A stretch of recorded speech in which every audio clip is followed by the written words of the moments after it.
Oke, assalamualaikum warahmatullahi wabarakatuh. Jadi saya Jazal Gifari sebagai host. Kami akan mulai podcast yang berjudul Hak dan Kewajiban Negara dalam Demokrasi. Hai teman-teman, selamat datang di podcast kita hari ini. Saya Dezarel dan di sini ada Gatvan. Kita bakal ngobrol santai soal hak dan kewajiban negara dalam demokrasi. Gimana nih Gatvan? Siap? Siap banget Zara, topik penting apa nih yang kita paham biar kita paham soal hubungan kita sama negara. Oke, kita mulai dari dasar dulu ya. Menurut kamu, apa sih hak dan kewajiban negara dalam demokrasi? Simpelnya negara punya hak buat ngatur kita semua, bikin aturan, kelola pajak dan lain-lain. Tapi negara juga punya kewajiban buat ngelindungin hak-hak dasar kita, kayak kebebasan berpendapat, berpendidikan dan keamanan. Oke, jadi negara boleh atur, tapi tetap harus adil dan lindungi warganya ya.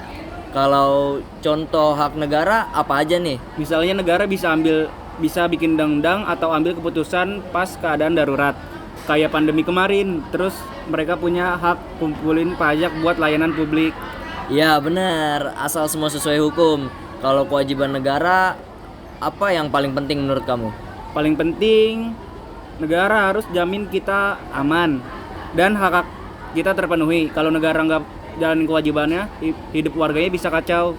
Nah, kalau soal kita sebagai warga gimana? Nunggu aturan aja atau ada yang bisa kita lakuin? Nggak bisa pasif dong. Kita harus aktif, kayak ikut pemilu, kasih kritik dan ngawasin kebijakan negara. Demokrasi itu kan dari rakyat juga.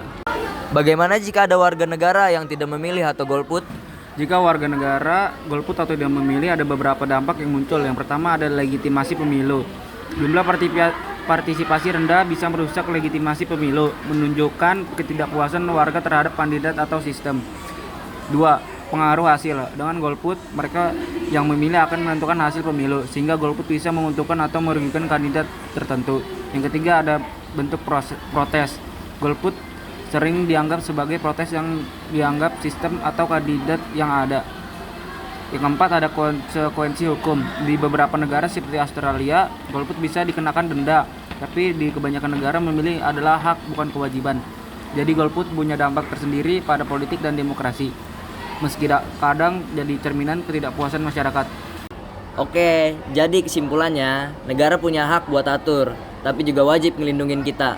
Dan kita sebagai warga juga harus aktif ikut serta. Terima kasih Gatvan. Dan makasih buat kalian yang udah dengerin. Oke, sekian dari Ngising, yaitu Ngigo Singkat. Assalamualaikum warahmatullahi wabarakatuh.